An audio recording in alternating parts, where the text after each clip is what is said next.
Sequoia comes out, big news, crucible moment for their founders. You shouldn't be lighting money on fire and hemorrhaging cash. Big unlock. Let's really figure out what, if anything, was of value in this presentation.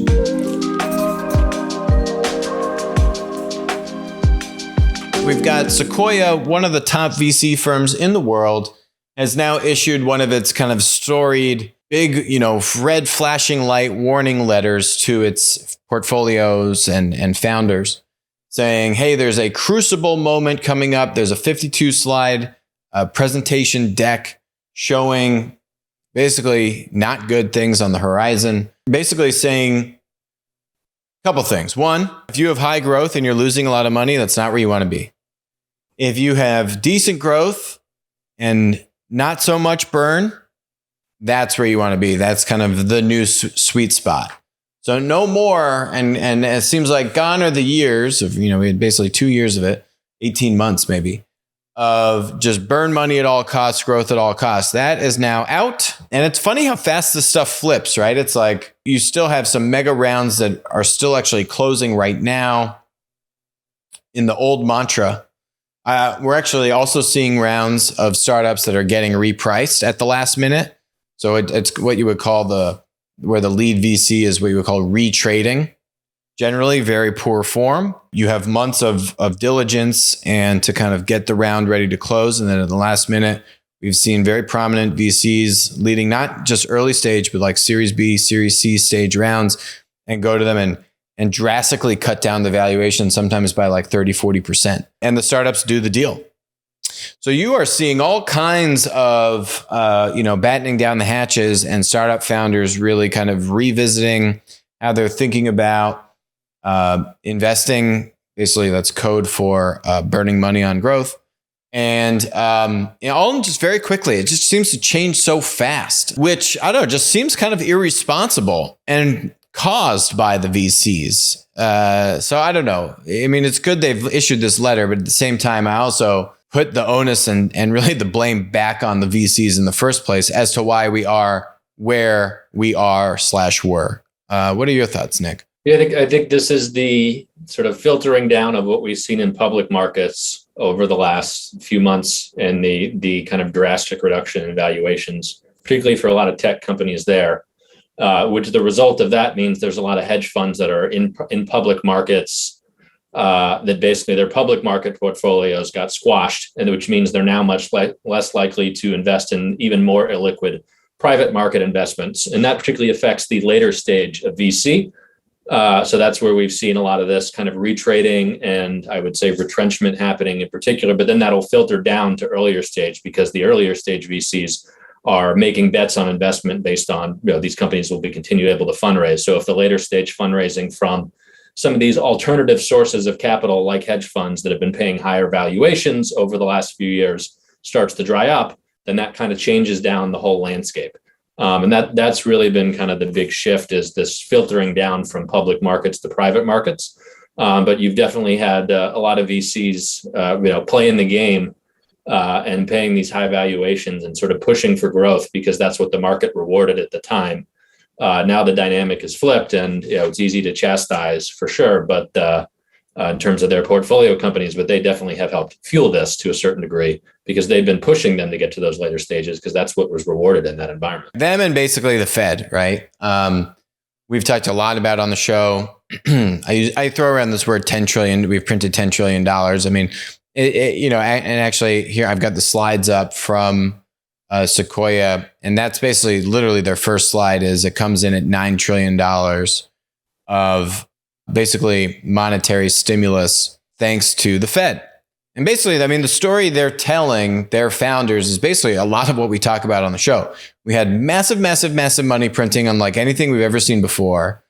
Now you've got the Fed pumping the brakes extremely aggressively, I think too aggressively. And then that's literally their next slide on here. The forward rate expectations. Actually, I actually think this is, I've seen actually forward rates expected over 3% and like 3.5% in the markets. This was, I guess, as of May 1st, they're showing this chart here, basically at 3% forward rate expectation. You have a stat here, which basically says if you're getting a mortgage in the last 6 months, a new mortgage is 67% more expensive for the same house. The largest percentage shock in 50 years. It's really drastic stuff. How aggressively the Fed pumped, and then that money had to go somewhere, and then it went to the VCs, and then the VCs have deployed it extremely well, too well, actually. That's actually our next topic.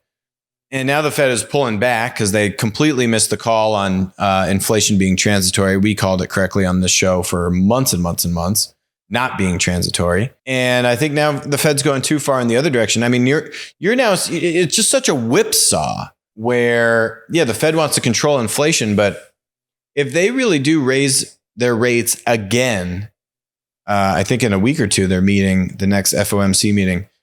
I don't think they really have any tact. That's essentially what Sequoia is saying to their founders is, hey, the climate's completely different.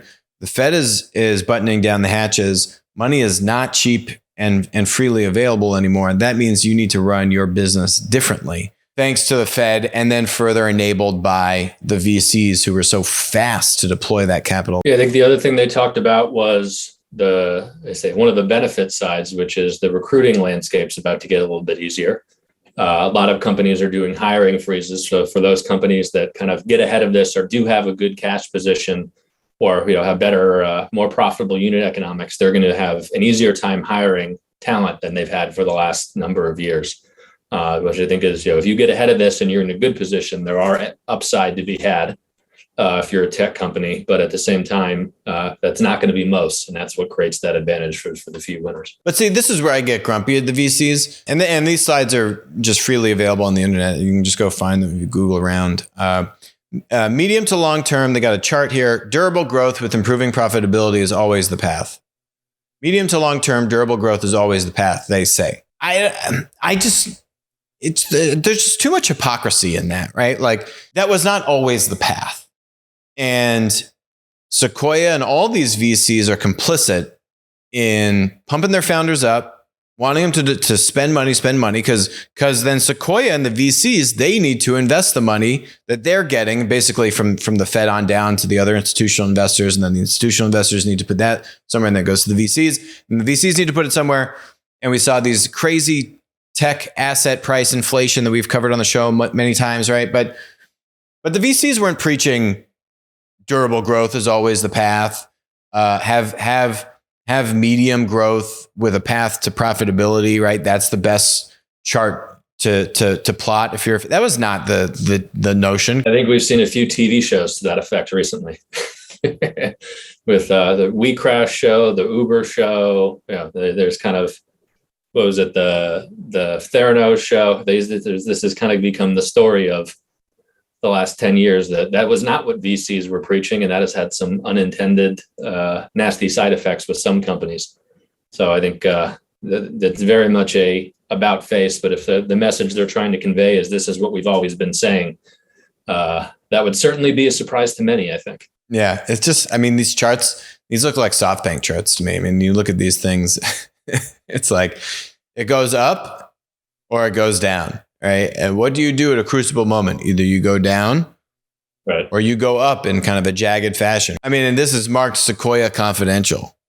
I mean, yeah, this is real privileged access kind of stuff, guys. I'm told that We Crash was a great miniseries, and many of you have watched it, but having all the money is not really the right lesson. At Sequoia, we believe that the one who wins is the one most prepared. It's easy to say once the news is out that, the Fed's done this, right? But like, they weren't publishing this deck when the Fed was was continuing to do quantitative easing with no end in sight, was not signaling any increase in short-term rates, right? Sequoia wasn't out there like, be responsible, founders. Time to say this was 6 months to 8 months ago, if you're really going to have an impact with your portfolio companies, not, oops, the money's gone, now you've got to figure out something different. For most companies, it's probably kind of too late if they're really in trouble. So I think the ability to have an impact was 6 to 8 months ago when everyone was still drinking from the punch bowl. If you're interested in this topic, go check out our interview with the author of Lords of Easy Money, where he talks about the history of the Fed over the past 100 years and goes much deeper into this topic of quantitative easing and what's really going on with the Fed and what can we learn from past experiences like '08. Go check out that interview